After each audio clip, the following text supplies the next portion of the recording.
Lideramos el camino de la opinión pública y buscamos que la cultura del debate alcance consensos y soluciones a los problemas de nuestro país.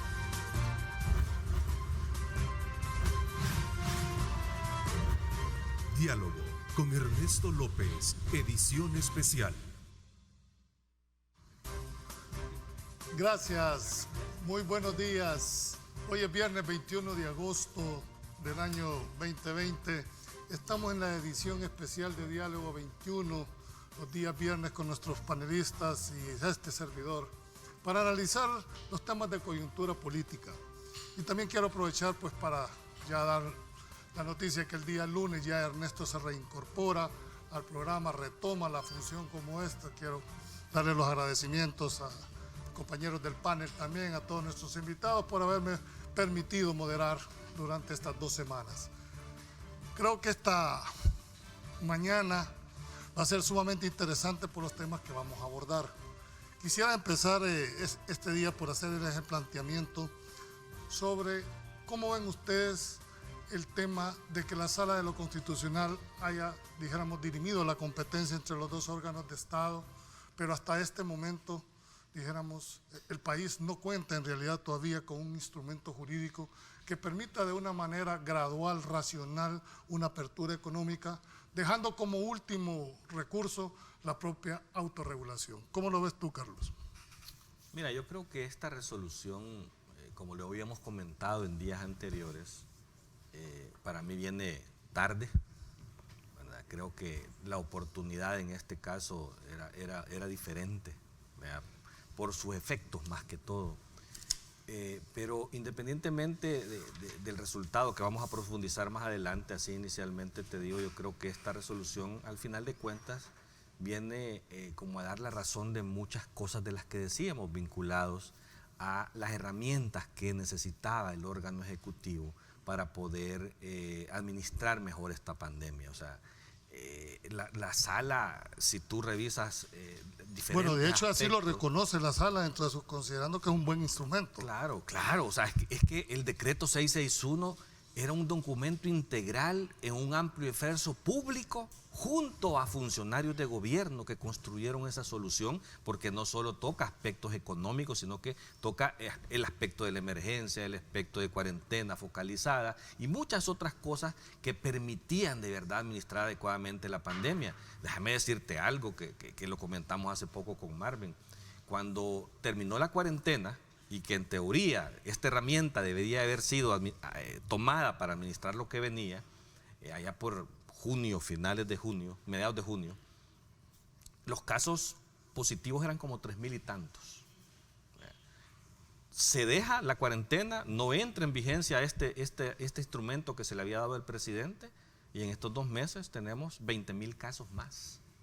O sea que en cuestión de 2 meses, el descontrol y la falta de herramientas hicieron que 20,000 casos adicionales se sumaran a esta trágica jornada, podríamos decir, de este camino de la pandemia, con las consecuencias de las muertes que esto ha traído. O sea, ¿Y tú crees que fue por ese incremento? No, y se debe a falta de que es que ese incremento a lo loco que hubo de casos definitivamente es porque no había una herramienta para poder controlar adecuadamente la pandemia. O sea, que al final de cuentas esa controversia política sobre un decreto legislativo causó estos incrementos y las muertes consecuentes que esto llevó a ese término que hemos visto y que todos nos afligimos en determinado momento, que gracias a Dios ya se pudo estabilizar porque la misma gente creo que entendió y se autocontroló en relación a esto. Pero lo que te quería decir al inicio es, en términos generales, creo que la resolución de la sala... ¿Qué de bueno sacarías, dijéramos, de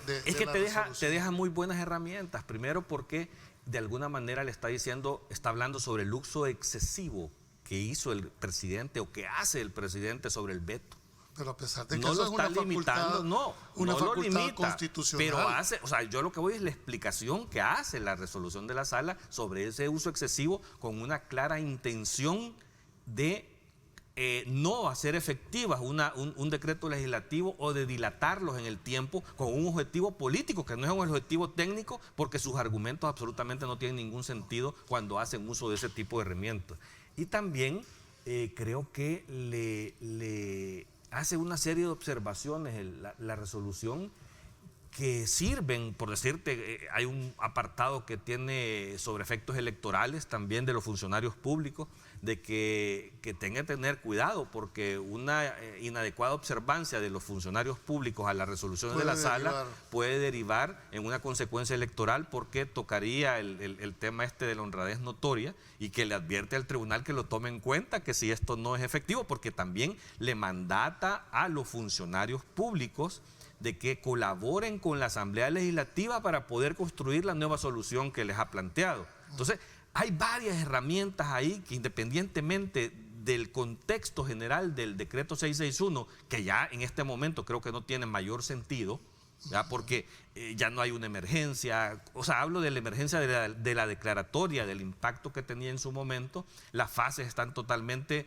desfasadas y no solo en el tiempo, sino que en la forma en que estaban planteadas. Ahora tenemos un ordenamiento diferente y la sala misma le ordena a la Asamblea que considere de alguna manera en el contexto actual de la pandemia hacer adecuaciones. ¿Para qué? Para que de alguna forma haya una herramienta que permita controlar esto. Marvin, ¿tú crees que, como lo ha planteado Carlos, la interpretación que ha hecho, que el presidente ha hecho un uso excesivo del veto en cuanto a la retardación, los motivos que lo inducen para esto? ¿Cuál es tu lectura? ¿Qué sabor te deja a vos, dijéramos, esta resolución? Hay una cosa que, fíjate que voy a exponer en favor del presidente.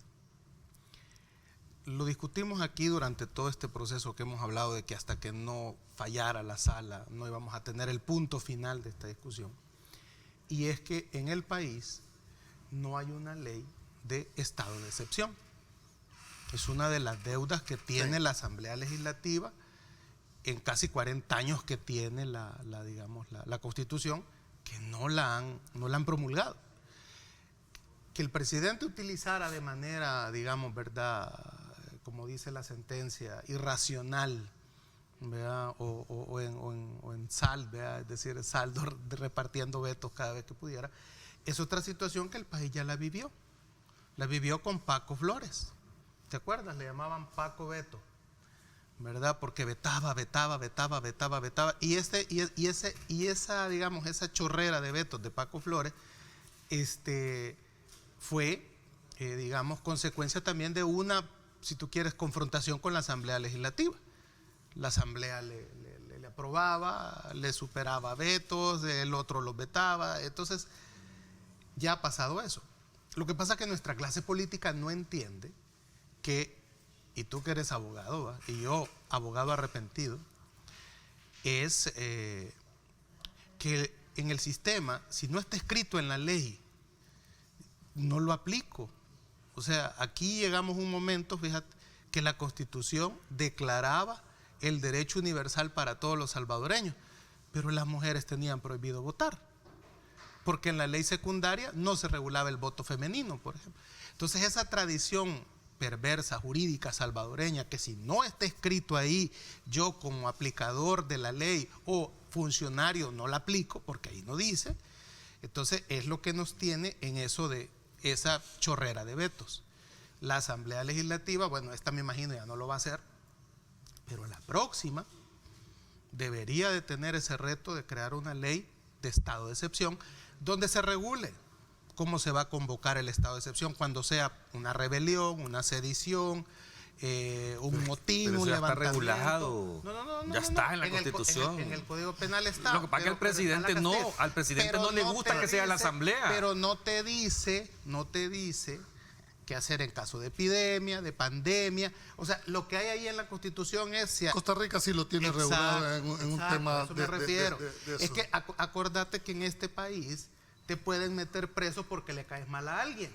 Sí, lo ¿Correcto? estamos viendo ahorita. Okay. Entonces, en este país, quien tenga el poder legislativo o ejecutivo puede estar en contra de lo que otros Melvin, digan. en lo que estás planteando, en que esa ausencia de ley debe ser o se debería suplirse en la Constitución misma del decreto, cuando se dicta el decreto de excepción por parte de la Asamblea, y en ausencia de esa normativa, ahí mismo el órgano legislativo norma de qué forma ¿Y debe de quiénes? aplicarse. ¿Y cuándo? ¿Y por qué? Entonces, ¿verdad? te quitas esta discusión de ir a la sala, de que te veto, de que supero el veto, de que me tardo un montón de días.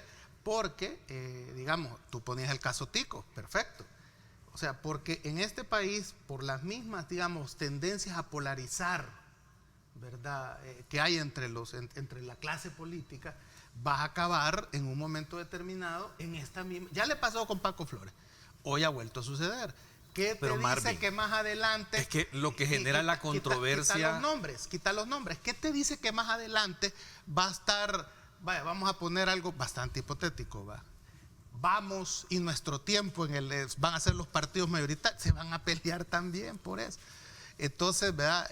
Eso es lo que una clase política responsable. Lo que genera, Marvin, la debe controversia de evitar. no es la ausencia de esto que tú puedas estar planteando, No. porque los mecanismos están sumamente claros, cuáles son los procesos Pero para eso eso. es según tú, Lo porque que según el genera, Ejecutivo, lo que ha generado esta controversia es el abuso Pero eso de según tú. la atribución presidencial. Pero es que los vetos no es un saldo que le dice usted, presidente, tiene derecho a un veto por año. O sea, no le ponen un Espérame, límite, espérame, pues. espérame.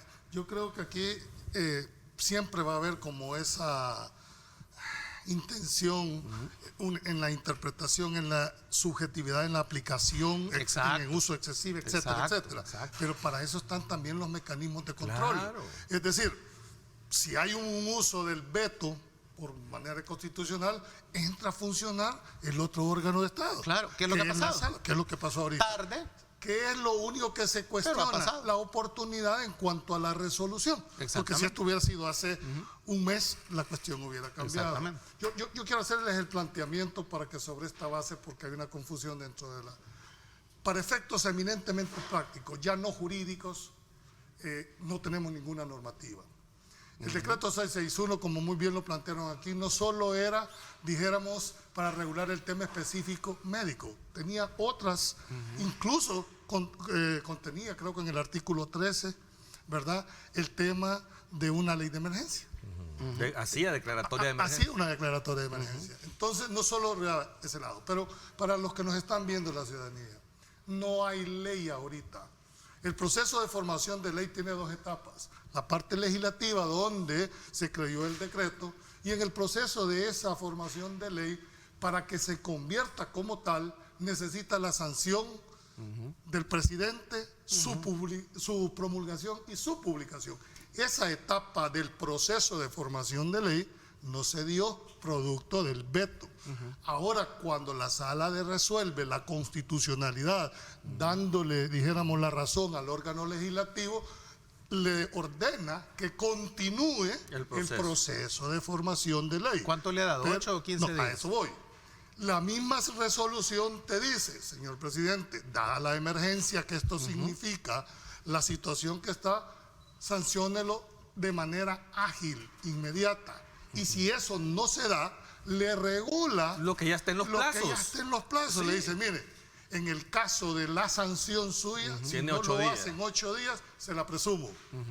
En la publicación le dice, tendrá 15 días para que usted, que está regulado en la ley, para que usted 15 lo publique. días que ya se incluyen en los 8 días. No, 8 días para que lo sancione. A partir de ahí cuenta Después, 15 es que no días puede más. publicar algo si no está sancionado. Claro. Entonces, bueno, Sí, 15 días. Son como 3 semanas para hacerlo Al ley. final yo te voy a dar la leche, pero ¿a dónde te quiero 23 llevar? días en total. Si en 15 días no lo publica usted, entonces habilita al presidente de la Asamblea Legislativa para que lo haga. Que es el proceso normal que es de el proceso formación normal. de ley. Pero para efectos prácticos este era un decreto transitorio. Su vigencia es el 7 de septiembre. Entonces, si tú sumas todos los plazos que da, prácticamente no tiene ningún efecto. Y tendría más Pero la misma sala regula sobre ese aspecto. Porque hablando. al final de cuentas lo que ordena es darle la vigencia, o sea, esperarse si el presidente, yo creo que va a hacer uso de todo ese tiempo vea, lo va a A dilatar menos que el nuevamente. presidente decida. Lo va a dilatar sin mirar Bueno, sus no sé, tweets, hombre, pero mirar si el sus tweets. presidente decidiera hoy Sí, pero día no lo va a hacer. O sea, no, sancionarlo y publicarlo, entonces sí tendría razón es de ser. imposible que razone de otra forma de lo que ha venido Yo no razonando. te Es puedo imposible. especular Ahora, sobre la algo que misma, no la, sé. misma, la misma sentencia establece que hay que correr las fechas. No, No. es que eso es lo que yo quiero llegar. O sea, Modificar las fechas. no, Tendría que haber una reforma. Claro, pero para primero, que haya claro, reforma necesita claro, que sea ley. claro, por eso claro, es que no se claro, puede. Claro, no, yo estoy claro No en se eso. puede. A lo que me refiero es que, como tú decías, que si se cumple eso, fíjate que aquí te voy a decir algo. El presidente debería de sancionar eso ya y publicarlo ya este día. Debería de hacerlo. Es correcto. Porque es algo que va a pasar sucediendo. Sí. ¿Verdad? Entonces, creo yo que el retrasar esa sanción y esa publicación es hacer la confrontación, presidente, es buena cuando es productiva. Pero en este caso ya una vez la resolución de la Sala de lo Constitucional se vuelve en una confrontación estéril. Por lo tanto, políticamente no es Por eso adecuado. es que les exhorta a la sala y dice, miren, pónganse de acuerdo, más que todo, no en el contenido, sino en la forma. Claro. Pónganse de acuerdo, porque si el Ejecutivo está... ¿Cuál es el deber ser, en esto que se ha ordenado como tal? Como tú decís, vea, la recomendación al presidente, hágalo ya, mándelo a publicar mañana mismo. Pues sí. Vea. O sea, qué bueno, ¿por qué? Porque tiene que entrar en vigencia para que entre la segunda etapa, que La es reforma. que se sienten, pero que se sienten los dos nuevamente y que en el nuevo contexto de la Adecúen. pandemia adecúen todo el decreto, no solo las las fechas, dos. no Claro. las fechas. No solo el 16 claro. y el 17. Entonces, ¿ellos qué pueden decir? La declaratoria de emergencia que estaba aquí ya no sirve de nada, quitémosla. Incluso se le puede dar la permanencia pudiese más ser... a esa ley. pudiese ampliar, modificarse la vigencia de la ley, Exacto. dando un plazo más amplio. ¿Sabes Porque qué esa misma debería- ley le faculta decretar emergencia. ¿Qué debería de tener en este momento el contenido de ese nuevo decreto? Para mí es esta nueva modalidad que ya se había acordado para que iba a empezar a surtir efecto a partir del 24, del lunes 24, donde había un acuerdo entre el gobierno y las gremiales y los sectores empresariales de que a pesar de que no existiera ley, pero habían unas fases ahí acordadas. ¿Vea? Y la nueva modalidad que ya entraba el transporte y todo ese tipo de cosas, que el decreto ya consideraba que entrara en vigencia el esto? transporte con protocolo. Entonces, eso es lo que hay que hacer, adecuarlo a lo que ya sabemos que va a suceder. Y es tanto lo insalvable con una racionalidad tan clara que puede hacer No de la hay. sentarse Sí, con una claro. voluntad. Y Porque voy a- ya no discutimos contenido, ya está determinada la constitucionalidad, al margen si me gusta o no. Estamos hablando la forma de cómo hacemos más aplicable de manera expedita este tema. Yo creo que el presidente debe tener herramientas y debe de tomar esas herramientas Y que es- tenía en ese decreto para que le ayude a administrar mejor esto. Entonces yo lo que te quiero plantear, y sobre todo a la ciudadanía, es que el limbo jurídico sigue existiendo. Para el lunes, exacto. Pues, con la única diferencia es que si este día se sanciona y se publica por parte del presidente, habilitaría la segunda parte, que sería que la Asamblea se reuniera con el Ejecutivo, analizaran el decreto y prepararan las posibles Pero de todas maneras esas nuevas reformas. disposiciones no entran en vigencia el lunes, o sea, No, por eso entrarían en vigencia de aquí a unos 10 días por lo menos. Pero para eso tenés que contar con una ley. Y el 661 es un decreto ejecutivo que fue interrumpido, legislativo, que fue interrumpido en su proceso. ¿A dónde se convierte en ley? Cuando el presidente lo sanciona y lo promulga. Por lo tanto, las reformas para adecuar los plazos, para adecuar la vigencia, no podrían presentarse en este momento porque no hay ley. De ahí la voluntad política. Y este es un llamado de reflexión a los dos órganos de Estado. No, este país no puede seguir en este régimen de confrontación donde los mecanismos para los cuales ustedes han sido electos, para uno y para otro, Les obliga a les buscar. obliga a actuar como tal. Claro, así es. Porque si no, la factura Y la yo vamos voy, a y terminar yo voy a- pagando y yo voy a decir todos. algo, si me lo permitís, fíjate, porque alguien va a decir, bueno, ¿y este quién es para decirle al presidente? ¿No? Esta Son semana, ciudadanos, no, pero hay gente que puede decir eso. Te voy a decir una cuestión, ¿en base a qué lo digo? Esta semana en San Miguel, hace unos días murió un esposo y esta semana muere la esposa por COVID-19. ¿Qué te dice la gente cuando vas caminando en San Miguel? Porque yo salgo a caminar en San Miguel, que te dice, mire, dígale al presidente, te dice.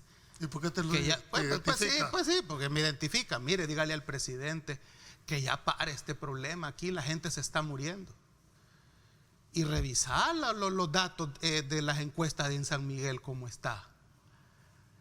Esa Entonces, es la percepción. exacto. Entonces, o Es sea, que la gente está cansada de tanto es que, pleito, hombre. exacto, la gente está cansada de no sé si solo los migueleños, No, ¿verdad? no, en general. Pero Es que por para eso, mí ya por se eso rebasó mismo, la línea de la racionalidad. por Yo eso creo que mismo, todo si tiene la una sala justificación. ya falló y se dice que después de la sala solo Dios, entonces, ¿verdad? Hay que darle ya un punto final a esto, Ese ejemplo no me ¿verdad? gusta, pero- No, bueno, dicen, va. Entonces, hay que darle un punto final a esto, y esa ley que incluso él mismo le mandó a la Asamblea el estudio del INCAE y de la ESEN, que es en base a todo eso que se ha hecho este Y decreto lo contiene, 661, pues y lo sí. contiene. Entonces, Si es un decreto consensuado en un 95%, y hombre. ya falló. O sea, es decir, Pero eso ya fue dirimido. Al margen Exactamente. de si tenías o no, dijéramos, razón, ya la sala se pronunció sobre la constitucionalidad. Pero el no ese hacerlo- no es el punto. El punto es que no vamos a contar con el instrumento formal, y eso que quede claro. Para efectos prácticos es una resolución declarativa en mi criterio, porque no va a tener aplicabilidad por el timing en que esto se dio. Entonces, ¿qué es lo que nos queda nada más como ciudadanos? La autorregulación. Porque la apertura es inminente para el día lunes. Ojalá haya una racionalidad y pueda darse un caso hipotético en que se sancionara, en que se publicara. Sí, pero no esperemos, Pero no es El Salvador. no esperemos depender de esas cosas. Yo creo que los Pero salvadoreños debemos... eso sería lo lógico. Carlos. Mira, yo vuelvo a insistir, tenemos ya 11 días de una tendencia, pero sostenida a la baja, de casos positivos en las estadísticas del gobierno. ¿Eso qué te indica? De que somos capaces los salvadoreños de autorregularnos y de autoprotegernos. ¿Y no crees que Eso- ahora que se abra no No. se pueda disparar esa tendencia? eso es una posibilidad. Pero no, y va a pasar, Es una porque posibilidad. entre más gente esté en la calle, hay Y más en todos los posibilidades de lugares- contagio. En todos los lugares que se ha vuelto a la actividad ha habido rebrotes. España la diferencia que esos, 3.500 la casos. diferencia, La ¿sabes diferencia cuál es? de contar o No, no que con- esos países hacen una apertura, la gente no usa mascarilla, no toma medidas de distanciamiento, y los salvadoreños sí, vos salís a la calle y ves a la gente con mascarillas, aunque sean rotas y sucias, vea, pero trata de guardar de alguna forma las medidas para cuidarse. O sea, ¿qué puede suceder? Con la apertura de, por cierto, de que todo el mundo es lo que más miedo le tiene, que es el transporte público. Yo creo que los protocolos que se están tomando en este momento son los correctos.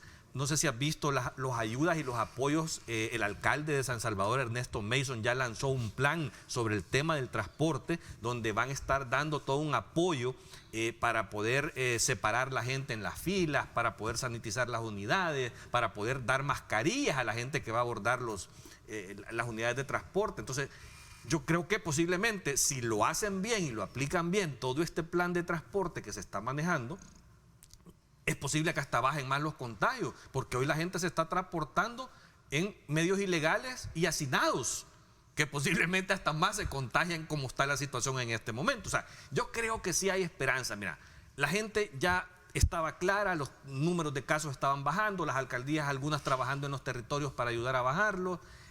Hay medidas que se están tomando de parte de los empresarios que han acatado un calendario de apertura a pesar de que no es ley, porque no todos están abiertos. Y creo que eso va a seguir el lunes, va a continuar, no todos van a abrir. Fíjate que yo Hay tuve la algunos que no van a oportunidad abrir. de entrevistar aquí a Ah, las personas de restaurantes. de los restaurantes, que preocupa también su situación económica, y ellos mismos nos hicieron un planteamiento y nos dijeron, mira, creo que deberíamos de ser conscientes. Creo que aunque no hay una prohibición de manera expresa en la ley, Claro. ¿verdad? Pero creo que no es conveniente una apertura total o al menos sin ninguna restricción unilateral. ¿Tú crees en realidad que puede haber algún repunte ahora que se abra de una manera, dijéramos, sin ninguna restricción? Es lo que dice, digamos, los epidemiólogos, y es lo que ha pasado en todas las sociedades donde se ha abierto, digamos, el comercio y la vida cotidiana. No sería de sorprenderse que hubiera un repunte. Habrá que esperar qué tan alto es el pico que se pueda lograr, ¿verdad? muchas ciudades incluso han vuelto otra vez a la cuarentena, a encerrar a la gente. Quedémonos en ese. ¿Qué pasa si haya repunte y que eso obligaría a la toma de una decisión de volver a hacer por eso es una necesario el decreto. Y no tenés un instrumento que te regule? El decreto regulaba eso. Claro, pero yo creo que para ese entonces ya se habrá superado, ya incluso quien sea el que finalmente sancione y publique el decreto, ya va a estar, digamos, Pero es que, publicado. es que este decreto no se podría aplicar porque es transitorio, Marvin. La vigencia de este decreto que contiene eso llega hasta el 7 de septiembre. Si nos pasamos de esa fecha, automáticamente su vigencia terminó. Entonces no podríamos rescatar ese contenido. Hay que hacer una nueva regulación. Menos que hagamos una nueva ley.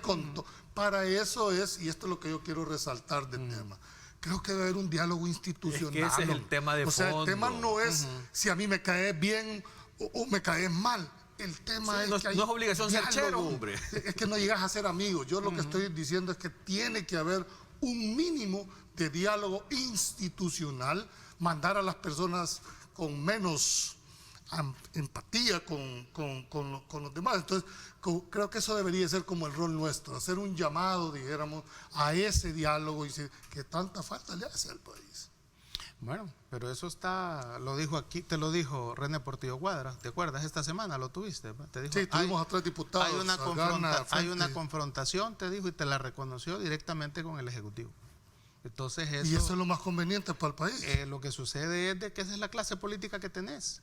¿Y qué vas a hacer? Sí, pero para bailar se necesitan dos. No, estoy de acuerdo. Entonces hay que esperar al 28 de febrero.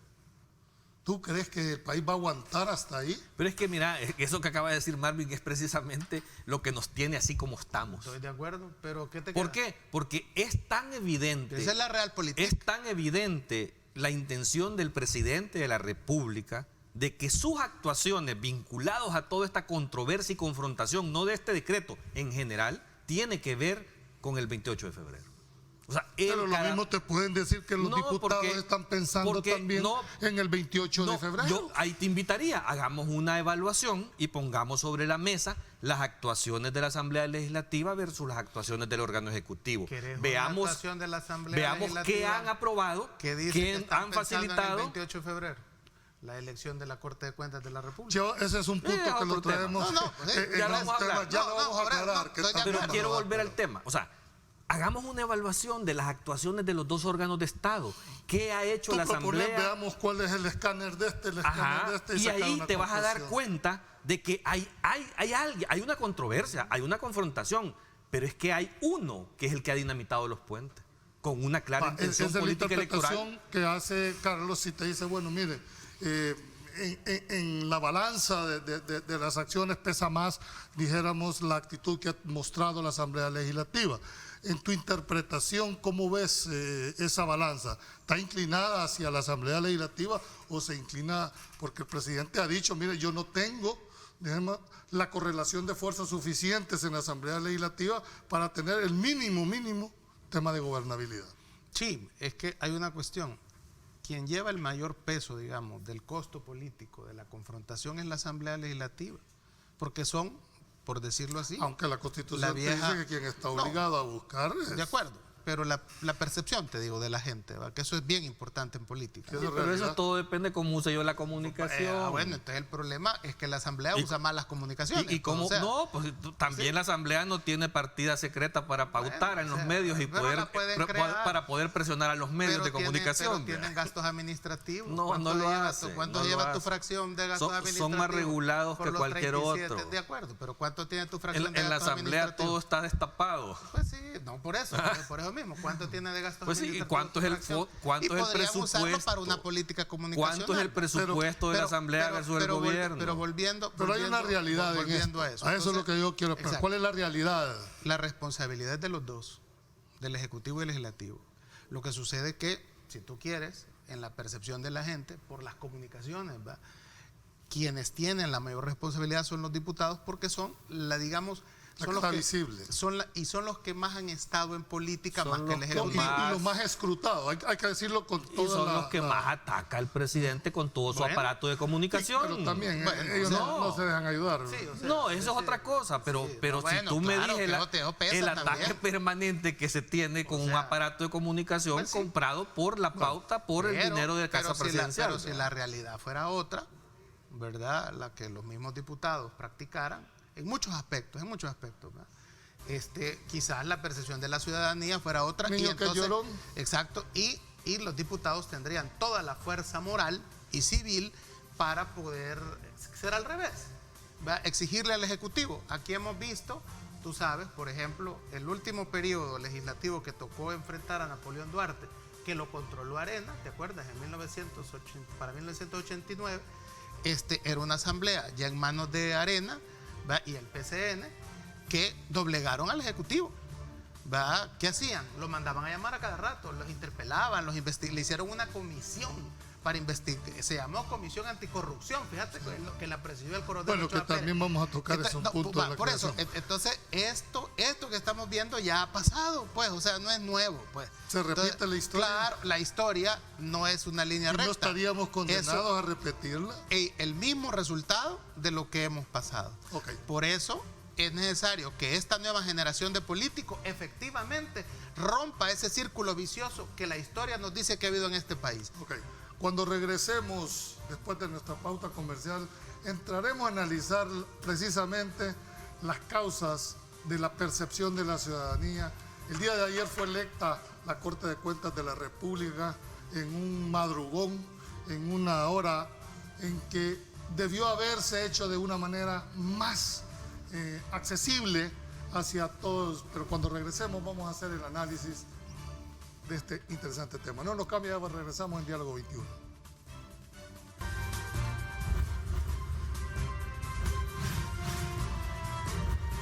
Diálogo con Ernesto López, edición especial. Estás viendo Diálogo con Ernesto López.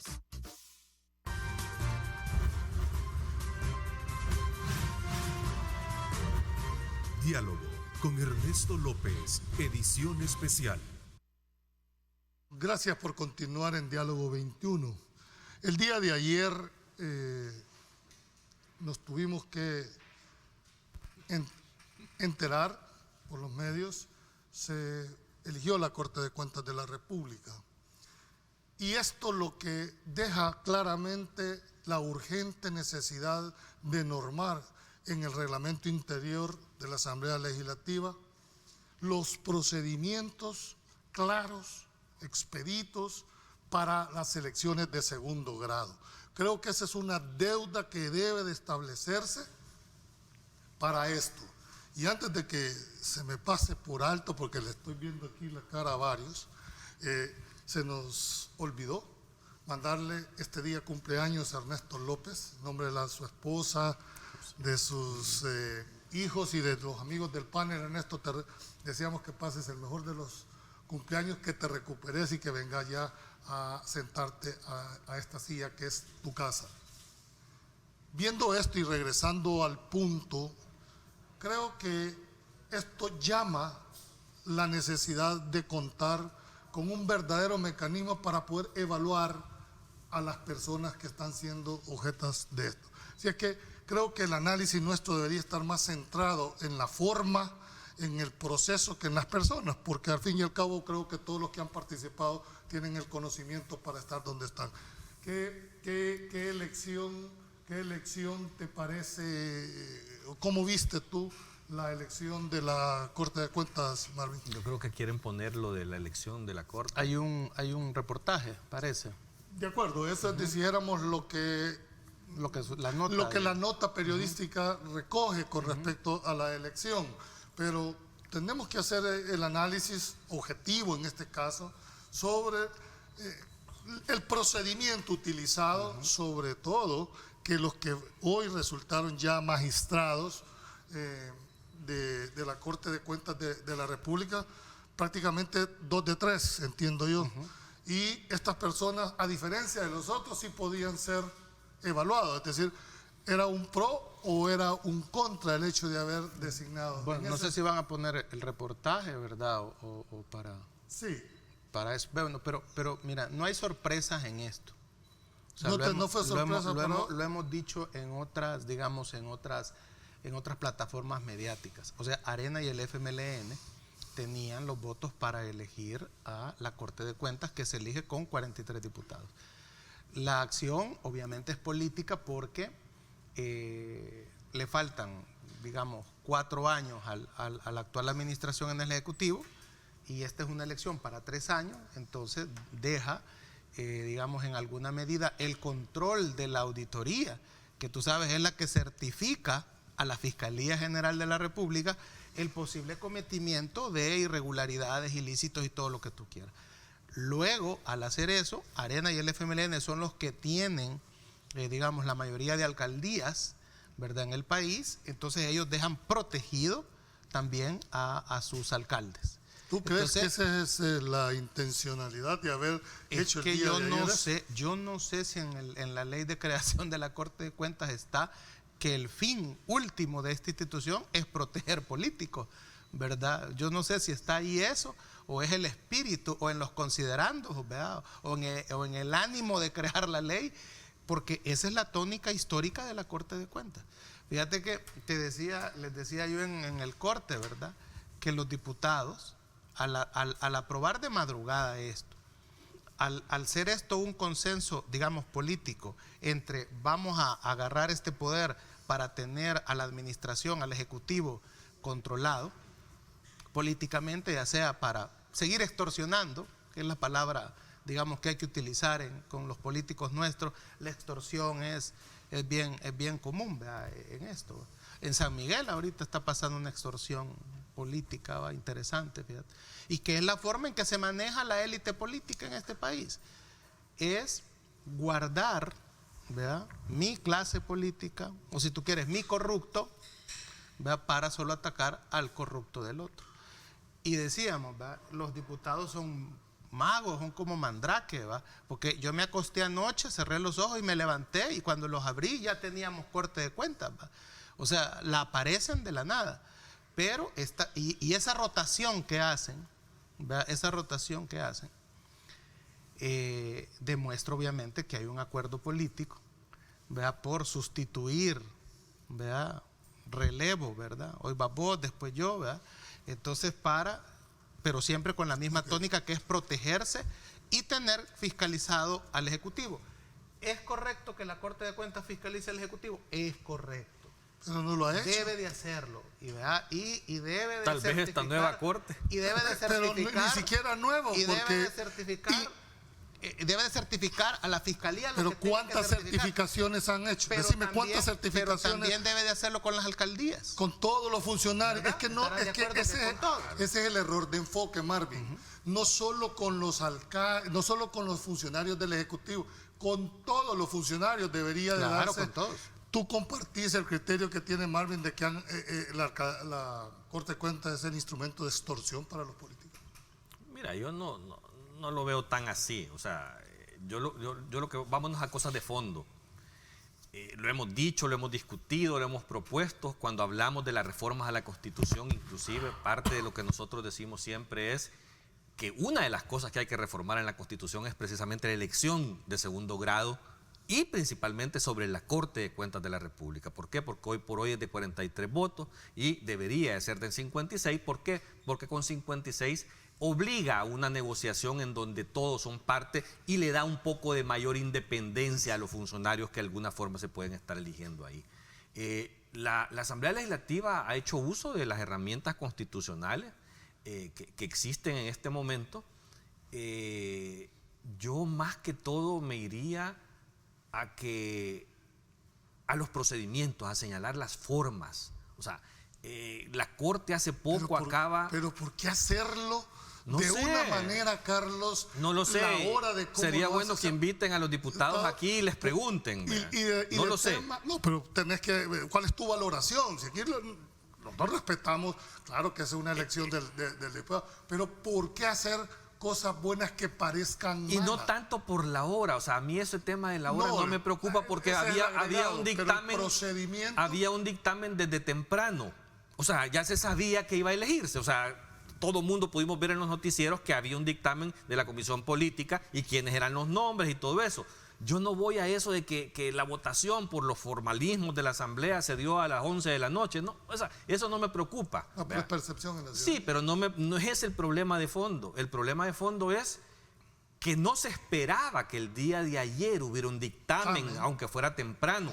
¿Por qué? Porque se deberían de haber guardado otros protocolos en cuanto a la evaluación. Vuelvo a insistir, la sala en la declaratoria de inconstitucionalidad del nombramiento de los actuales magistrados, ¿verdad?, no los declaró inconstitucionales por sus requisitos personales. Ellos cumplen requisitos personales, sino que por las formas que la Asamblea ocupó. Y creo, o sea, me parece, yo no tengo mayor conocimiento de qué pasó ayer en la Asamblea, pero me parece que nuevamente esos procedimientos como que no están siendo llevados rigurosamente. ¿Por qué? Porque debe de haber una evaluación más exhaustiva, vea, que sea más pública, para poder determinar que de verdad se están eligiendo a los más idóneos y a los más independientes. Porque creo que... Bueno, en algunos casos, unos que quedaron afuera tenían mayor puntaje de los... Es que como uno no sabe qué pasó ahí, o sea, y ese es el problema, o sea, creo que esa falta de transparencia, y lo hemos señalado, hemos felicitado a la Asamblea cuando hay que felicitarla, cuando ha hecho las cosas buenas, transparentes, sin negociar nada, porque haber evitado las negociaciones en Casa Presidencial fue uno de los mayores logros que la Asamblea ha hecho, pero en estos casos particulares tú no terminas de entender cuáles fueron las valoraciones. O sea, posiblemente ellos las conozcan, tengan razón, pero no nos las han contado, ¿verdad? Entonces, yo creo que esa comunicación de la Asamblea como que no falta, como que debe de ser más expedita, debe de ser más abierta a la población para poder entender, o sea, de qué se trata. Yo, en la idoneidad y las capacidades de los magistrados electos no dudo, ¿verdad? Pero vuelvo a poner el punto sobre las sillas, los procedimientos. Pero te digo, los procedimientos se dio lo que no me gusta. un caso y que fue de todos público, de que a la propia Corte de Cuentas le han negado información para ejercitar la función que constitucionalmente está obligada. ¿Y cuál va a ser la diferencia ahora con respecto al anterior si prácticamente 2 de 3 son exactamente lo mismo? Pero fíjate que cambia. ¿Cuántas certificaciones a la Fiscalía? Cambia porque la cabeza y la representación y la vocería y la delegación. Por eso, pero el presidente tiene funciones administrativas. Pero la presidencia aún en el caso de la Corte todavía conserva. ¿Tú crees que con el cambio ahora del primer magistrado de la presidencia ahí vamos a probar, vamos a verlo? Yo si tú revisas mis redes sociales, en este caso de la Corte de Cuentas, hay un caso muy particular con el Ministerio de Agricultura que yo he venido insistiendo y sosteniendo. ¿Por qué? Porque se ha negado reiteradamente a darle información que tiene ya 2 o 3 meses la Corte de Cuentas de estarle pidiendo. Y yo lo que le señalo es eso, o sea, hasta le mandó la Corte de Cuentas una carta al presidente de la República para que intervenga y le diga al ministro de Agricultura que por favor colabore. Le mandaron una carta a la Asamblea Legislativa diciendo que no hay colaboración del ministerio. ¿El rol de mandando cartas o de certificar? Es que la Corte de Cuentas no debe andarle suplicando a nadie. Y eso es lo que yo digo. O sea, ¿qué debería haber hecho la Corte de Cuentas en este momento? Ir a donde el fiscal general de la República a decir que el señor está obstaculizando su trabajo constitucional, y al interponer esa denuncia con el fiscal está obligado inclusive de intervenir en el ministerio para poder obligar a que se le entregue la información a la Corte de Cuentas. ¿Por qué no lo hacen? ¿Sí? Bueno, o sea, eso es lo que yo le reclamaba a esta Corte. Claro, y si han estado en el cargo estas 2 de las 3 personas ese y es no el lo tema. han hecho, ¿qué te hace presumir que ahora sí lo van a hacer? Pero ese es el tema, vamos a ponerlos a prueba. O sea, pero vas a probar por 3 años. Pero no sé, es que es lo que te digo, yo no entiendo qué es lo que pasa, por qué no dan ese paso. A mí, cuando yo veo, por decirte en este caso, que el gobierno, o sea, que todo el gobierno y su aparato y todos los aliados y asociados al gobierno están reclamando sobre la elección de esos magistrados, eso al menos me da una esperanza, que no son ellos los que lo están poniendo, ni ellos los que han buscado cómo intervenir en el nombramiento de estas personas. Por lo tanto, vamos a tener una Corte que no la puede controlar el Ejecutivo, que es el que más auditado debe de estar. O sea, creo que eso va a ser positivo, pero sí, tenemos una corte que no la controla el órgano ejecutivo, pero no hace su papel como corresponde. Entonces, es darle este tiempo al Ministerio de Agricultura de no hacer una intervención legal con la Fiscalía, es darle el espacio para que corrijan cualquier deficiencia que tengan allá adentro. Creo que la óptica en cuanto al ente contralor debería de ser, no es que solo al Ejecutivo debe de fiscalizarse. Claro. Todos los fondos públicos de este país deberían de estar sujetos a un control de la Corte de Cuentas. ¿De qué te sirve que te vengas a enterar 4 o 5 años después de que ya fueron ejecutados los que hayan detenciones, pero al final el dinero nunca es recuperado por el Estado? ¿Tú albergas la esperanza que tiene Carlos de que ahora pueda ser un momento diferente y que sí van a usar el rol que constitucionalmente han estado obligados a seguir? Fíjate que por la historia de este país y por digamos, el mal papel que ha tenido la Corte de Cuentas, no se necesitan promesas. O sea, si todos aquí te pueden decir un montón de cosas, se necesitan garantías, ¿verdad? Hechos. Exactamente, las garantías. Entonces, ¿cuáles son las garantías que tenemos que va a ser distinto? Que hay una confrontación entre, digamos, los diputados que los nombraron a ellos con el Ejecutivo.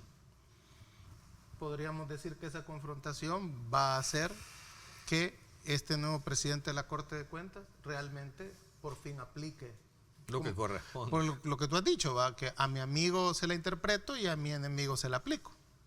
Entonces, de alguna manera, creo que esperaríamos a ver, ¿verdad? ¿Te das el beneficio de la duda vos? Yo no, porque entiendo que esto es un acuerdo político y de alguna manera, si tú quieres, imagínate que les pasa lo que al fiscal, que el fiscal levanta casos y se le caen, pero el show está montado. ¿Y quién responde por eso? No, vamos, yo creo que es otro tema que vale la pena que lo desnudemos. Pero imagínate que la Corte de Cuentas caiga en ese mismo rol, pues va, sí, en ese mismo rol de la Fiscalía. Yo solo quiero... Entonces, ojalá que los casos que levante la Corte de Cuentas... Para mí el reto... no se le caigan como, ¿verdad? O lo que es peor, porque el punto es que vamos a ver si este presidente reforma la ley de Corte de Cuentas, porque acordémonos, hay periodo para la primera instancia, pero para la segunda instancia, que es él, ahí es ilimitado. Entonces, de repente, al final de un tiempo va a venir a decir el presidente de la Corte, ya prescribieron, no, dejo que prescriban los de mis amigos, ese punto, dejo que, y los tuyos los aplico ya. Que esto es para la comunidad jurídica. Creo que llegó el momento en que se analice de una vez por todas los plazos que deben de regir para emitir las resoluciones, tanto en el órgano jurisdiccional como en el órgano controlador, porque lo peor que le pasa al país es la falta de no actuación. Y ahí tenés casos que se prescriben, que cuando pero se de manera intencional. Entonces debería haber una sanción para los funcionarios que como el fiscal, no está, lo está unos haciendo. Casos y esos otros son no. los verdaderos temas de fondo que deberíamos de estar discutiendo, no solo la comunidad jurídica, los actuales diputados. Y hay que decirlo en este caso, mira, fíjate bien. La Corte de Cuentas tiene personal allá adentro capaz, técnico, allá hay gente muy capaz. Que saben cómo zamparle el cincho y socárselo al más corrupto, pero no lo hacen porque basta una llamada de arriba o de San Salvador y es que eso pasa ahí. Entonces, ¿qué les queda a muchos auditores de la Corte de Cuentas? Sí, pero que miren, volverse corruptos. Sí, pero mira, y esto los auditores lo tienen que entender, al final volverse hay evidencia. Y hay algunos procesados. Hay unos por acción o por omisión. ¿Y qué tienen que hacer los auditores? Pero llegar también, y decirle, mire, le voy a ayudar a arreglar. Y cuesta tanto. Bueno, pero entonces que lo denuncie el funcionario a ese auditor lo malo. Va a auditar si le está haciendo el favor. Tampoco no creo yo que es conveniente estigmatizar toda la institución. Hay gente muy correcta dentro de la Corte. Es que lo dije al principio, pero ¿sabes a qué lleva a estos auditores a volverse corruptos, a ayudarles a arreglar a los funcionarios? A que ven que arriba... Pero también... de arriba arreglan. Pero a eso voy. Entonces ellos no quieren perder su trabajo. Pero entonces mejor arreglan también. ¿Qué tal si dentro de la Corte existiera un plazo fatal? En la Corte de Cuentas el que no tranza no avanza. Bueno, es una realidad que tiene que superar, ese es el reto. Yo lo que quiero dejar planteado es que tampoco es justo que se tenga un funcionario con una 45 montada y sin seguro y no le haya definición. Si un funcionario es responsable por el mal manejo, díganselo. Y si no, que también se lo digan. Pero mantener en el limbo todo periodo, aquí han habido casos que después de 8, 9, 10 años de que dejan los cargos, la gente está siendo investigada todavía y eso tampoco es correcto. Y escuchás a esos funcionarios, porque yo me acuerdo de uno que le habían prescrito los casos y decía, a mí nunca se me juzgó, a mí nunca se me condenó. Pues sí, claro, si prescribió, ¿cómo lo iban a condenar? Bien, cuando regresemos en la otra parte de la entrevista, vamos a culminar, dijéramos, con la última parte de la elección de la Corte de Cuentas para revisar también los casos que han sido sonados en el país. El día de ayer también nos desayunamos con 2 resoluciones jurisdiccionales en donde la Fiscalía tuvo que enfrentar ahora una resolución que por sus propias declaraciones no la comparte, incluso ya advirtió que va a apelar esos mismos casos. Cuando vengamos los vamos a analizar este y otros más. No nos cambie, ya volvemos en Diálogo 21.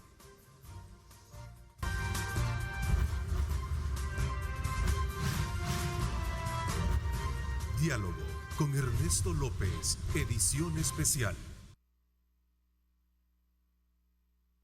Estás viendo Diálogo con Ernesto López.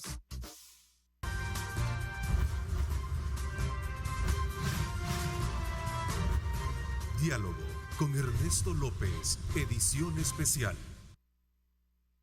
Gracias por continuar en Diálogo 21. Para terminar este tema, creo que la elección del día de ayer de la Corte de Cuentas terminó, dijéramos, su valoración y ahora a los señores magistrados que han resultado electos, ¿verdad?, se les va a juzgar por sus actuaciones.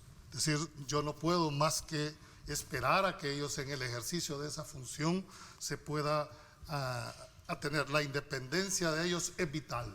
Ustedes son jueces, ejercen jurisdicción y como tal están obligados a esa independencia y estar únicamente sujetos a la Constitución y a las leyes de la República. Lo último que quisiera yo como dejar en este tema, que incluso un llamado muy respetuoso a la Asamblea Legislativa que revise la técnica. Ayer también se separó un acto y es que los suplentes quedaron pendientes en cuanto a la elección. Si se está eligiendo una Corte de Cuentas de la República, la Corte de Cuentas de la República lo constituye los magistrados propietarios y los magistrados suplentes. Es un solo acto, no me parece, y sobre todo porque para que ustedes puedan actuar tienen que estar habilitados de manera expresa en una ley. Y por eso es que cuando Carlos hacía el planteamiento que hay que revisar los procedimientos, es para evitar en un futuro posible, como ya lo hicieron en casos incluso de los actuales magistrados, donde fueron declarados inconstitucionales, no por las personas, no por el fondo, sino por la forma. Por lo tanto, espero de que ese procedimiento haya estado revestido de toda la formalidad, porque de que van a venir recursos de inconstitucionalidad. Ahora hagamos una lectura. Si no fue electa toda la Corte, tanto propietarios y suplentes, eso es porque la cuota que le han asignado al otro partido todavía no la tenía definida. Entonces tiene que definirla. Entonces eligieron inmediatamente y ya una vez la cuota que le toca al otro va de la repartición. ¿Cuál es tu percepción? Claro, pues mira, la teoría de la navaja de Hoffman dice que cuando tenés una situación como esta y hay un montón de explicaciones, la más sencilla es la verdadera. O sea, si no pudieron elegir... No estaban preparados los otros para poner a los suplentes. Te agarré a quemar ropa y te digo, Julio, estaba una para vos, una más para vos y una más para mí. Pero vos no lo tenías, pero nosotros ya lo tenemos. Entonces elijamos y después metemos los tuyos, Julio. Pero ¿no crees que si en esa lista había suficientes personas con perfiles Julio, de eso? Ahí es donde yo te vuelvo a insistir. En política no están los que el deben, punto sino que los que estamos convienen. señalando sobre los procedimientos y las formas es lo que llevan a generar especulaciones como las que Marvin está dando. O sea, ¿y qué necesidad había de eso? Y yo al final de cuentas, ¿qué le voy a decir si la forma en que se hizo genera estas especulaciones que Marvin dice. O sea, al final de cuentas nadie sabe por qué. ¿Por qué? Porque quedan lagunas, porque quedan vacíos de procedimientos. Y eso, o sea, no podemos seguir comportándonos como en el pasado, porque esos comportamientos son los que hacen interpretaciones hacen como a lo que estas Marvin interpretaciones está tengan sentido, a que la gente las compre y que al final les pase la factura. Es que ese es el problema de fondo. O sea, mira, yo no puedo entender cómo una cosa tan fácil de aplicar, de crear, ¿por qué no creas un procedimiento antes de la convocatoria y lo aprobás en la Asamblea Legislativa y aplicás un procedimiento detallado para que las mejores personas salgan electos? O sea, ¿por qué? Porque si no, entonces empiezan las especulaciones de que hay un reparto político de cargos y eso no le ayuda a los mismos tomadores de decisiones. Entonces la gente sigue diciendo, ya ven, siguen actuando de la misma forma, por lo tanto los vamos a castigar de la misma forma. Y eso es lo que en realidad hemos pretendido aquí en el programa, sino atacar a las personas, atacar los procedimientos, sino que a ustedes mismos, o sea, creo que son desgastes Si el daño se lo hacen ellos mismos. Es decir, ahí es donde siento yo que la visión estratégica que deben de tener los diputados tiene que ser un poco más aterrizada. No por lo que digamos nosotros, es por la percepción. Cuando se hacen cosas buenas, aunque tengan toda la necesidad, se hace percibir mal precisamente en una interpretación que está haciendo Marvin, que lo puede hacer cualquier ciudadano de este país. ¿Pero por qué? Por las actuaciones que se tienen. Ojalá esta nueva Corte de Cuentas tiene todo el beneficio de la duda, serán sus actuaciones sobre las cuales se va a calificar, ¿verdad? Y esperemos que en realidad cumpla con ese rol constitucional, dijéramos, de ente controlador. Uno de los temas que tenemos que tocarlo definitivamente es el hecho de que el día de ayer nos desayunamos con más bien cenamos con una resolución del órgano jurisdiccional mediante la cual quedaron en libertad, dijéramos, tanto en los dos casos que se hicieron, en el caso de las permutas, en el caso también de la sociedad Intertrex. ¿Qué opinión te merece? ¿Funcionó el sistema judicial? ¿Funcionó los pesos y contrapesos? ¿Fue un revés para la Fiscalía? ¿Qué opinión te merece, Carlos? Mira, o sea, lo que hay que dejar sumamente claro es que todo aquel ciudadano que cometa actos delincuenciales, ya sea actos de corrupción en un caso o actos de evasión de impuestos en otro caso, sea quien sea, se llame como se llame, tenga el dinero que tenga, si ha hecho algo ilegal debe de pagar las consecuencias. Yo creo que es el único objetivo que hay que respaldar en todas estas actuaciones. En estos dos casos como tal, son dos casos particulares de empresas haciendo en un caso un señalamiento sobre actos de corrupción con funcionarios de un gobierno y la otra con una supuesta evasión porque no está aprobado todavía el asunto. Deberían de ser actos normales, deberían de ser actos que no escandalicen de la forma o que no se instrumentalicen de la forma en que los han instrumentalizado. Porque es evidente que en los dos casos ha habido una intención malsana y perversa de querer vincularlos a un partido político, Arena en este caso en particular, cuando las actuaciones de las dos personas o de los dos casos como tal no tienen la más mínima vinculación a un partido político o a la ostentación de un cargo en un partido político. ¿Por qué? El primero de los casos se dio en el 2013, cuando la persona no tenía ningún cargo, no estaba bajo un gobierno de Arena, inclusive, que podía haber actuado una irresponsabilidad de prevalecerse de un cargo en función político para hacer un negocio irregular. Y en el otro caso, queriendo vincular a una persona que claramente, y está probado, no tenía ninguna vinculación con esa empresa, ¿verdad?, cuando sucedió el hecho. Y lo quieren vincular solo ¿por qué? Porque también esa persona ha estado ligada a un partido político. No, es evidente, o sea, la clara, y lo que yo señalo es eso, no es el hecho de que acusen a personas de corrupción o de evasión, no, hay que perseguir a los evasores y a los corruptos, eso no hay la menor duda, y yo voy a acompañar a quien sea en esa lucha. El país está harto de tanto ladrón, ¿vea? Pero cuando ves la forma en que los exhiben, cómo los quieren vincular, cuando son mentiras esas vinculaciones como tal, porque quieren hacerle cargar a un partido político cosas que no tienen que ver con su responsabilidad en lo absoluto. Entonces, ¿qué es lo que pasa? ves ese exceso y ese show que se monta alrededor de estas capturas, y cuando van al sistema judicial vienen con un revés que yo me quedé impresionado el día de ayer. Es que un juez de paz te esté diciendo: mire, lo voy a procesar porque eso, vos que sos abogado sabés que eso es casi en automático, que pasan siempre a instrucción los casos, pero lo voy a dejar en libertad sin fianza, sin mayores condiciones. ¿Por qué? Porque aquí hay lagunas probatorias increíbles, casi diciéndoles: aquí no hay prueba en lo que me han traído. Entonces, ¿Y no crees? Lo dijo. ¿Y no crees que eso, porque para los televidentes, cuando una fiscalía lleva un caso es porque considera que tiene todos los elementos suficientes para sostenerlo? Porque si no, ¿tú le ves debilidad a los casos? ¿Ha funcionado el sistema? ¿Por qué para unos sí, para otros no? Hay una cosa que Carlos decía, vamos, se hace como la intención de mezclar partido con persona. Pero eso es en todo aspecto, Carlos. O sea, ahí apareció un tipo disparando el domingo, ¿verdad? Que va de candidato suplente. Entonces, ¿los titulares cuáles eran?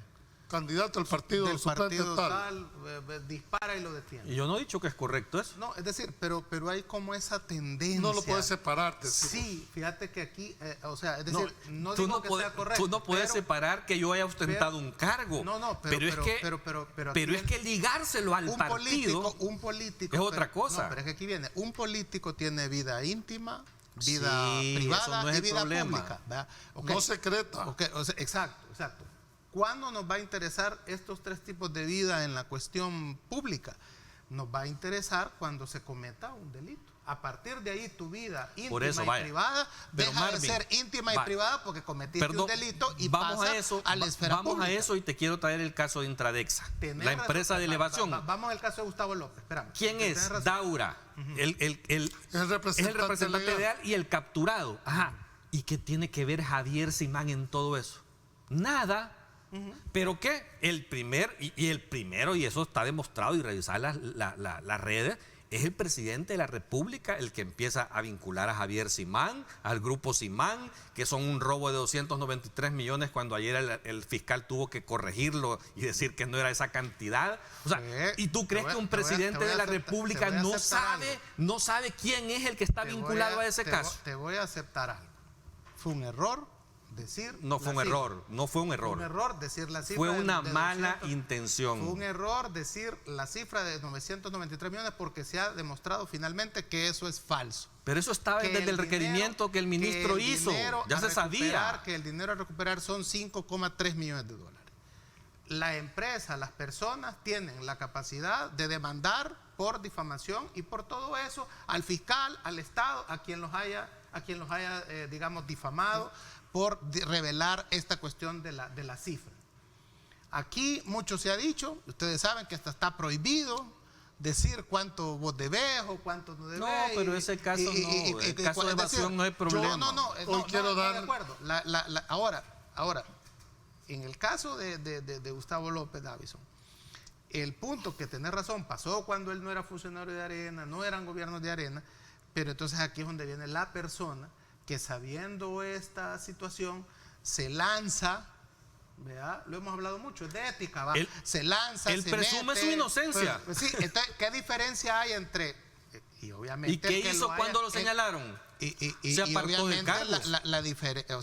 La salida en libertad de ellos dice mucho de que, es más, es que el juez lo llegó a decir, el juez dijo, es que no digo que el delito no exista, dijo el juez, sí, pero lo que pasa es que aquí no hay pruebas. O sea, eso lo ha dicho el juez. Entonces, ¿la culpa de quién es? Del fiscal. De eso es lo que yo creo que debemos de hacer el planteamiento. Y aquí no hablo como el que está haciendo, voy a hacer ya mi propia valoración. Creo que esta es una de las cosas que debemos de entender. La fase de instrucción, pasar a la segunda etapa, esa prácticamente es en automático. ¿Qué es lo que quiero señalar yo en este tema? ¿A dónde es que está la debilidad en los casos? En que no hay una igualdad en cuanto a la interpretación de las medidas que se dan. ¿Por qué en unos casos das medidas y en otros casos no das? Claro. ¿Por qué en unos casos pones fianzas irrisorias de 5,000, de 10,000 dólares y en otras pones fianzas de muchísimo más dinero? Bueno, y que no todo debe depender en base a la naturaleza del delito, en base al arraigo que debe de tener las personas para tomar una decisión. Y si Juan Pueblo reúne, eso hay que dársela. Debería de dársele, es que no hay distinción. El principio de igualdad, y este es un llamado vehemente al órgano jurisdiccional.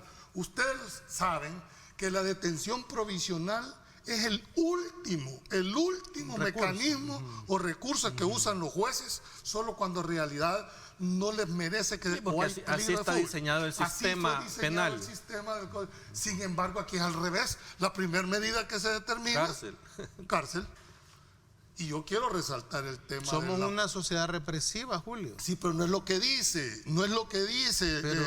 la norma. Y hay muchos jueces con muchísima capacidad, que eso los debe llevar a una reflexión. También esas personas que aparecen amarradas como Garrobo, ¿verdad?, que han cometido un delito distinto, no de cuello blanco como se conoce. Ya se comprobó, tienen ya derecho. Se comprobó con el caso de las mujeres que han estado presas por acusadas de aborto, Julio, que los jueces aplicaron la ley por cuestiones morales. Pero para eso hay recursos. Eso así es aquí. Sí, pero para eso existen los recursos para que un juez de mayor jerarquía pueda incluso evidenciarlo.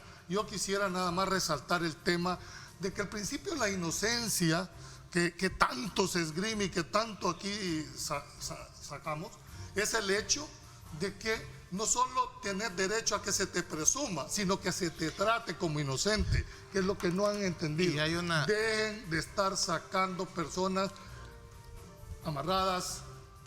¿En qué abona la verdad jurídica sacar a una persona a las 4 de la mañana? Voy a reforzar esto. Dejen de estar creando monstruos.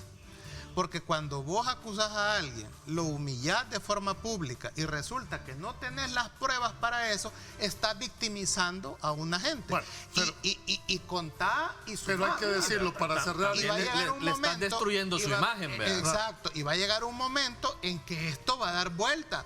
Entonces tenés que tener la resolución claro dijo que aquí, mire, en este momento no tengo los elementos para hacer. Yo no niego que pueda existir un delito, pero hoy por hoy lo que me han presentado, el fiscal no fundamentó la acusación. No, hombre, y fíjate que en el caso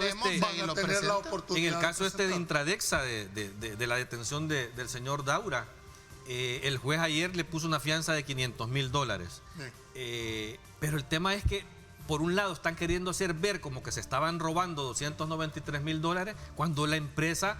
Toda esa información estaba declarada. Es una interpretación de cómo se aplica. ¿Y qué es lo que debe de buscarse? Vamos a llegar a ese punto. ¿Y qué es lo que debe de buscarse en materia tributaria? Que pague. Que regrese. Eso es. Cuando regresemos es necesario que el país conozca cuáles son los métodos de interpretación. Porque si ¿verdad? no, ¿por qué se da tal cosa? Comencemos a meter presos a todos. Y si no, aquí, se va a haber un desbordamiento. Y esto es también un llamado que va a haber que analizar si el sistema funcionó o no funcionó. Cuando regresemos en Diálogo 21.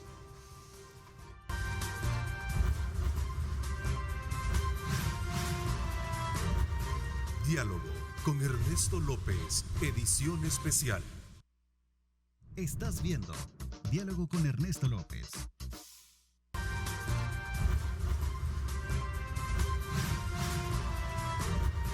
Diálogo con Ernesto López, edición especial. Bueno, gracias por continuar en Diálogo 21. Nos habíamos quedado sobre el análisis que estábamos haciendo sobre el caso de los dos casos que se conocieron el día de ayer. Hay que decirlo también en un tema de objetividad. Esta es una etapa. Aquí no ha habido ningún sobreseimiento. Todavía está en trámite. Serán las instancias correspondientes. Y esto lo que denota es que no es lo mismo. En un delito hay dos etapas. La etapa administrativa, que es de investigación, donde no participa nadie, más que la fiscalía y la policía. Y viene la etapa de control judicial, en donde ya el imputado tiene acceso a su defensa técnica. Ya no es lo mismo estar haciendo las cosas unilateralmente. Y otra cosa es la función jurisdiccional, que es la prueba de fuego que debería de hacerse. Esto, en mi criterio, va a motivar a que la fiscalía sepa manejar el caso de las detenciones, de la emisión de la captura.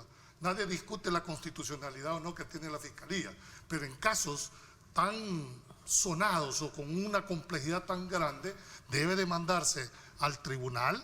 El tribunal valora, ¿verdad? Valora si lo que le han dado, y es el tribunal quien debería emitir la orden de captura. Creo que la Fiscalía tiene que hacer un análisis profundo del accionar en que está haciendo, porque de lo contrario la percepción que va a tener la ciudadanía es que se le están cayendo los casos, aunque no sea en realidad. No, y que está permitiendo una utilización política de los casos. Ese es el otro problema. Ese es el problema. Yo quiero, porque yo te digo, perseguir delincuentes no es problema. Es que debe de hacerlo, es que constitucionalmente está obligado. Es más, la Fiscalía no es acusadora, Carlos y Marvin. La Fiscalía garante la seguridad, que está obligada a presentar prueba de cargo y prueba de descargo, porque su finalidad no es esa. Fíjate que ahí con lo que estás diciendo, que es bueno, cierto, no lo digo yo, la ley orgánica pero que de la es Fiscalía. Cierto. Resulta que el juez valora que ni siquiera hay pruebas, pero el fiscal o la Fiscalía emite una orden de captura pensando que hay pruebas, sin pensar incluso que ni siquiera habían pruebas. Bueno, ¿verdad? no sé, no tengo elementos de juicio para la resolución. Yo estoy viendo nada más el resultado. Es que llama la atención lo que dijo el juez. El juez dice que no es que no haya un delito, pero que aquí no me lo has venido a comprobar. Eso es lo que dice el juez. Es muy débil la acusación. Por lo tanto, dice, váyanse para su casa y sin fianza, porque ni siquiera les puedo poner fianza de algo que no hay prueba. Es casi como decirles, Bueno, mire, sí lo interpretó el juez. no los puedo dejar libres. Claro. Pero ¿qué ha hecho la Fiscalía? Mire, Pero se supone, pero eso partiríamos de que me dijiste que yo estaba defendiendo a la Fiscalía. No, yo no defiendo a la Fiscalía. No, lo que tú decías de la ley. Yo lo que estoy defendiendo es el accionar. No si no decía le gusta, pues hagan uso de los recursos, y no para eso están los recursos. Lo que sucede ya es que dijeron que van a recurrir. Sí, van a recurrir. Pues lo que les queda, Es lo correcto. Pues sí, No, es lo correcto, y no es en las reglas del juego. Pues sí, así no, es. lo que estamos viendo en mi criterio son dos cosas. Uno, que el órgano judicial debe de pensar en el principio de igualdad. Es decir, las medidas están para aplicárselas a todas, pero no para que en unos casos proceda y en otros casos no proceda. Las fianzas en unos casos son hasta irrisorias y en otros son eminentemente exponenciales. Eso no puede seguir siendo en el país. Aquí hay y en relación al tema de la evasión de impuestos, aquí hay una cultura de evasión en este país. Cuando vos abrís un negocio, vos tenés que pagar entre impuestos al Estado y a las alcaldías hasta el 40%. Yo tuve en este set. Entonces, la gente tiende a ver ¿por qué crees que hay tanto sector informal? Porque lo que quieren es evitar pagar. Y eso es en todo el mundo. Si la gente trata de quitarse cualquier pago. Aquí el ministro de Hacienda nos dijo que hay una voluntad férrea de atacar la evasión, y qué bien, ese tipo de acciones. El país no puede seguir en este tema. Claro. ¿Y de dónde se nutre el Estado? Pues de los impuestos. Pero hay una cuestión que no se te debe de olvidar: crimen organizado, todo eso. No, si entre la evasión y la elusión, aquí una cifra dice 1.500 y 2.000 millones al año. Entonces, que hablan de que eso debe de perseguirlo el Ministerio de Hacienda, y es correcto. Pero una de las cosas que no hay que olvidarse en la política nacional es: ¿tú crees que Saca y Funes están presos por lo que dice que se robaron? Que incluso ya bajó la cantidad, ya no es toda la cifra que decían. Que nunca fue lo que se decía también, la utilización política de los casos. Y eso nadie le ha dicho a la gente, que es mentira que ya no son 350 millones de uno y 300 del otro.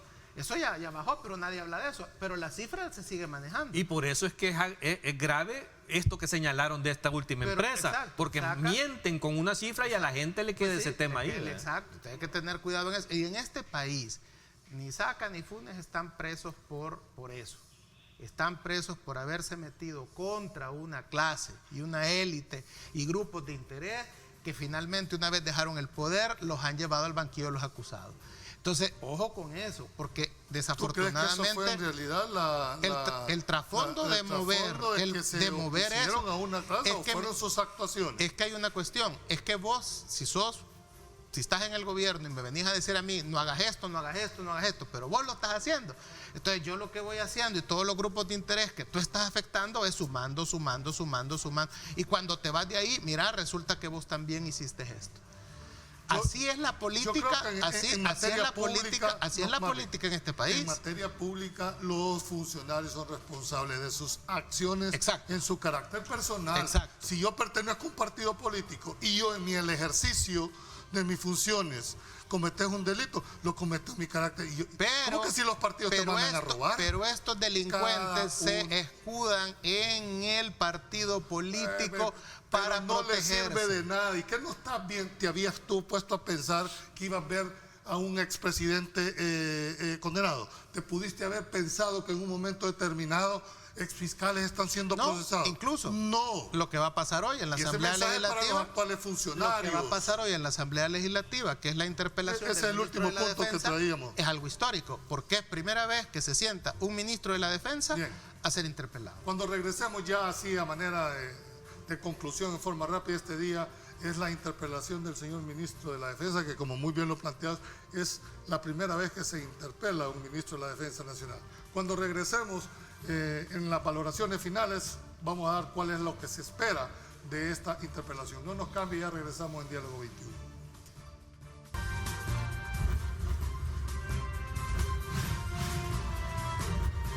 Diálogo con Ernesto López, edición especial.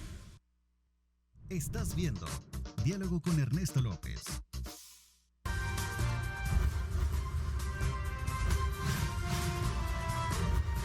Diálogo con Ernesto López, edición especial. Gracias por continuar en Diálogo 21. Finalmente, a manera de aterrizar, solo quiero resaltar de una manera precisa, es que existe una resolución que se dio en el amparo 599 del 2019, donde obligan ya al Ministerio de Hacienda a que la prejudicialidad la termine antes de mandarla o sea, si están en un proceso de investigación, agote.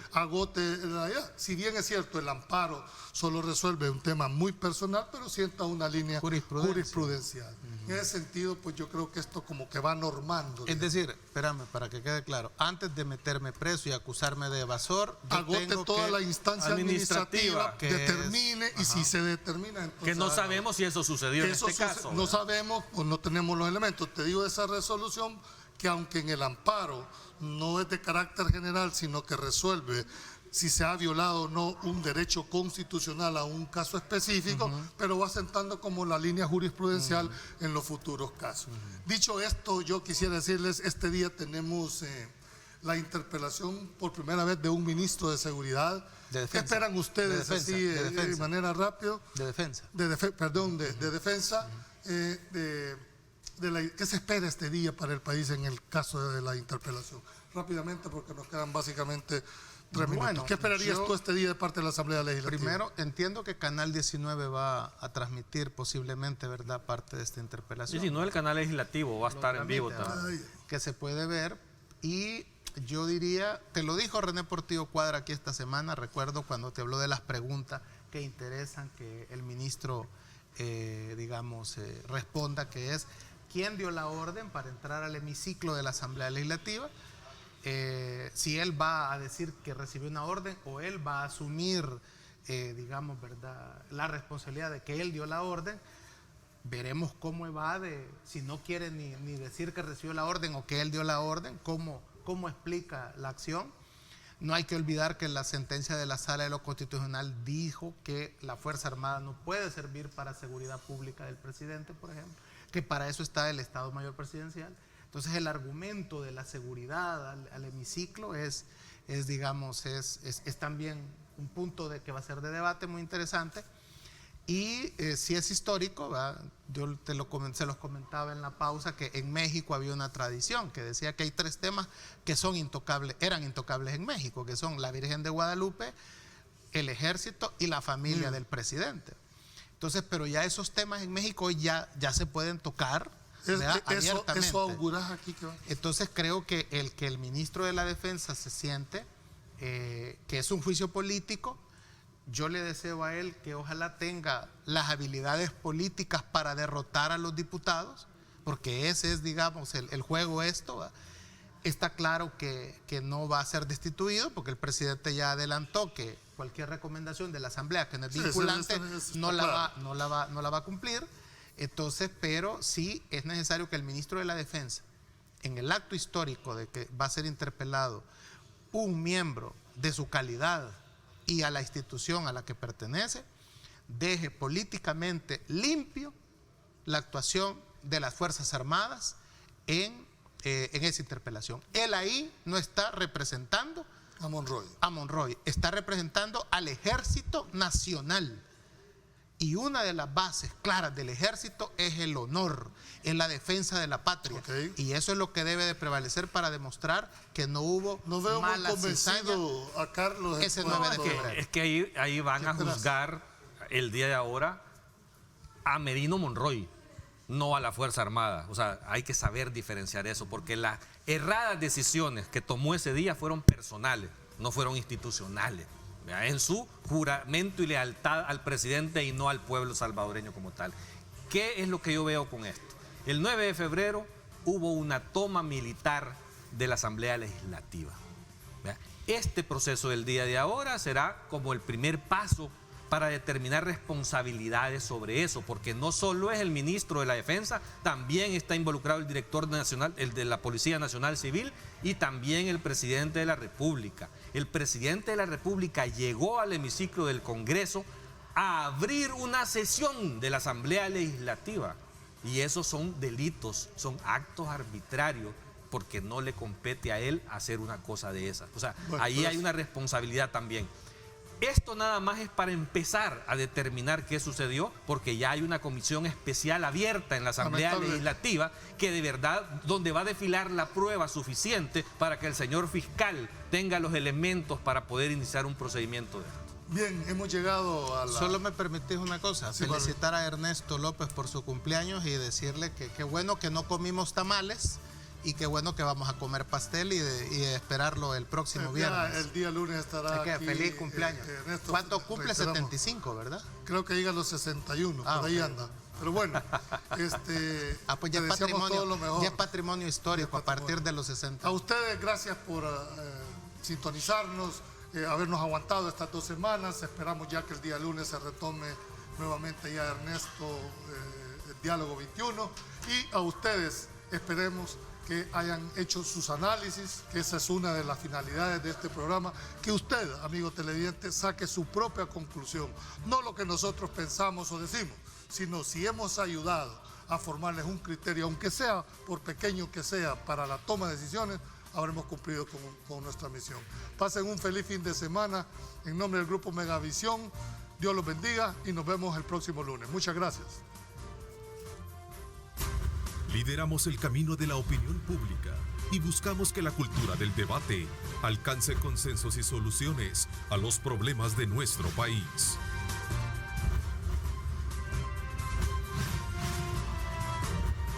Diálogo con Ernesto López, edición especial.